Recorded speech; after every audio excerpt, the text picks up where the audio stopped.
ይሄንን የመሰለ ምርጥ ስናክ እናዘጋጃለን። ለቡና ቁርስ ይሆናችኋል። ስሩና ሞክሩት። ይህን የሚያምር ቀለል ያለ ስናክ ለማዘጋጀት ሁለት አይነት ሊጥ እናዘጋጃለን። መጀመሪያው ሁለት እንቁላል፣ አንድ የቡና ማንኪያ ቤኪንግ ፓውደር፣ አንድ የቡና ስኒ ስኳር፣ አንድ የቡና ስኒ ዘይት አብረን በደንብ አድርገን እናደባልቀዋለን። ላዩ ላይ ሩብ ኪሎ ያህል ዱቄት ቀስ እያልን እየጨመርን በደንብ ካቦካነው በኋላ ሌላኛውን ሊጥ እናቦካለን። ሩብ ግማሽ ያህል የፉርኖ ዱቄት ላይ አንድ እንቁላል ሰብረን እንጨምራለን። በላዩ ላይ አንድ የሾርባ ማንኪያ ዘይት ጨምረን እዚያም አንድ የቡና ስኒ ውሃ እንጨምርበትና እሱንም በደንብ አድርገን እናቦካዋለን።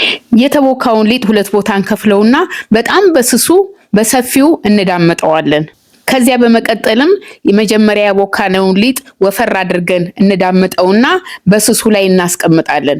ቀጥልም ሌላውን ሊጥ እንዳመጥና በላዩ ላይ እንሸፍንበትና በደንብ አድርገን ካስተካከልነው በኋላ በስኩዌር በቢላ እንቆራረጠዋለን።